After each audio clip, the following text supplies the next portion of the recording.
This is a new dawn. Dawn Stensland-Mendte here, and we are about to learn together from a real guru how to have a new love life, or maybe a renewed love life. And I love this topic, pun intended, because so many women are in a rut, so many men too, but especially women. They can't find a guy, and they're tired of being lonely. So, well, all that is about to change with some solid advice.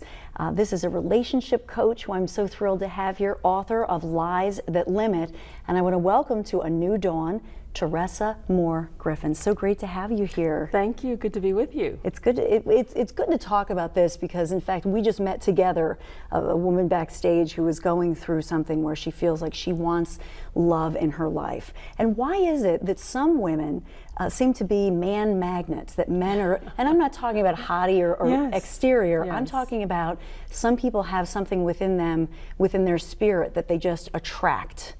I think that's true, and I find that people who are naturally attractive to others are people who, when the other person looks at themselves through that person's eyes, they feel good about themselves. So it's a person who tends to be very positive, they tend to be more outgoing, they tend to be pretty accepting of other people, which makes it easier to be with them.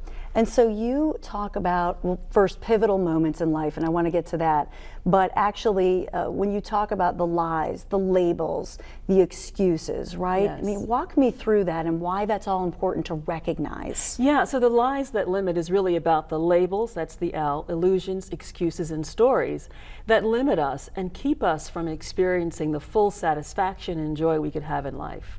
And it really keeps us, in many cases, from loving other people, from loving ourselves even, and from loving others. So the lies are the ways that we sabotage ourselves and get in our own way. And little lies you're talking about. This is not a huge lie. This is day to day what we're telling ourselves we can or cannot do. Exactly. So they are small day-to-day lies, but they end up having a huge impact on the way that life goes for us. So for example, a lot of people are afraid of the word love. I call it the four-letter word, that people are afraid to say. Because for many people, feeling love has in it inherently a sense of vulnerability. Mm-hmm. And they feel afraid of showing up and presenting their real self to the person that they're engaged with, or talking to, I should say. And when you do that, that means that you're presenting a false front. They're going to love the false person. So you're going to end up in that relationship not feeling love because you didn't offer yourself up to be loved. You offered up a false front. So that's a label, afraid of the word love. An illusion is that there is the perfect one, the one out there for me. And I want to tell you now, there isn't. They're just people. And we really, a man taught me this a long time ago, the founder of a course of study I undertook. His name is John Parakis. And he told me, he said that loving is a choice we make. We can wait for it to happen, but we can also choose it and go with the lessons that it brings for us. So it's really not believing there's some fairy tale out there, that Exactly. This is real life. Yeah. I mean, Prince Charming is whatever, if you're in a relationship now, and if that relationship is not abusive, you have a good chance of making it the Prince Charming and Princess Charming relationship you want.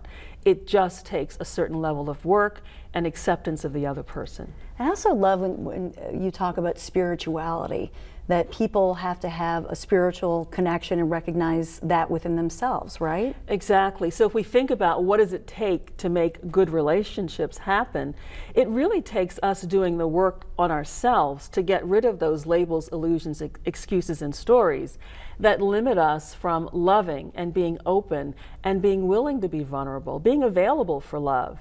If you think about loving, we think of our heart center as the place from which love emanates. And actually science today is telling us that that's true. They say that from the heart center, there's a field of energy that goes out about 8 feet out that way and 8 feet above us and below us.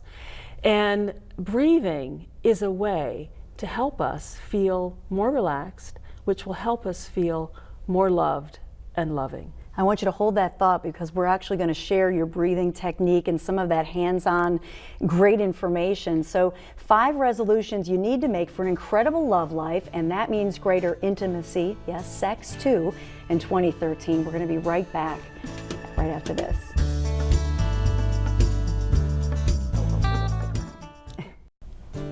Okay, you now know what you're doing wrong that's preventing you from meeting a lot of men and people, developing healthy, long-lasting, and passionate relationships. So now let's get to 5 love resolutions that you need, I guess we all need to make in 2013, here with Teressa Moore Griffin. So what are those 5 resolutions? One is to clear out the lies in your life. Get rid of the junk that's inhibiting you from being your full best self in a relationship and for yourself. The second is that you want to notice that friendship should be the foundation of relationships, not so much romantic love, because that's fleeting, it comes and goes, but you want a solid foundation that you can build on. You also want to listen deeply to the other person. Listen so that they really feel your interest and care about them. And good listeners, that's why we go to therapists. Good listeners really make us feel good about ourselves, right? We feel attended to and well loved and respected in that regard. And lastly, don't fight, discuss. Talk through every issue that you need to talk through to have a good, solid relationship. And that's everything from sex and sexuality to finances to long-term career goals to what color you want to paint the room. But really talking it through and revering that other person's opinion as much as you care for and respect your own. And being realistic and being respectful and talking about this, there's one thing that came out in these Gray's books that we learned a lot about, and the only thing I took from it was that they actually communicated. That's right. What intimacy they wanted, whatever that was. That is the greatest intimacy, is sharing your real self with another person. It's just a perfect way to love another, is to witness them and have them witness you. And the 5th item that I didn't mention, but I want to, is that it's important to be realistic.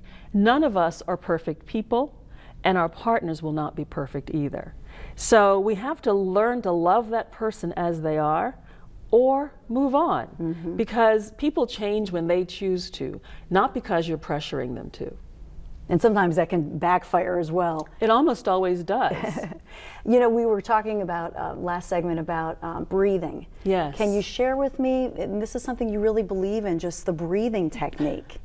Seems obvious, together? doesn't it? Yeah. Seems obvious. But you know, one of the things that's true in the Western society, in our culture, is that we neglect our bodies and we neglect our spirit. And breathing helps us to connect with both. And if you want to really increase the steam in your sex life, breathe deeply while you have sex. You will feel more. And so it's just, I mean, that you just... In through your nostrils, hold it for a second, just out through your breathe it mouth. out. And I also believe in sighing. It's a great way to release tension, reconnect with your body, which contains your life force, your energy. So breathing helps you to be more present to yourself and to other people, which is important in any relationship. I'm so glad you said that, because I'll do that. Sighing is And my good. husband will say, what? What? Tell him to cut that out. Sighing is a good thing. It's a good thing. So it's just letting it all out, yes, really. Yes. You know, you talked about, in your book, about patterns and pivot points. Yes. What do you mean by that, looking at all the patterns? At ourselves, in others, what? Both. We tend to see them more clearly in other people, but I really encourage us first to pay attention to ourselves, so that when I show up in a relationship, I show up as a person who's kind of swept the floor, in essence. The house is clean, and we can really enjoy being in a relationship with each other because I'm not bringing my garbage into our interaction.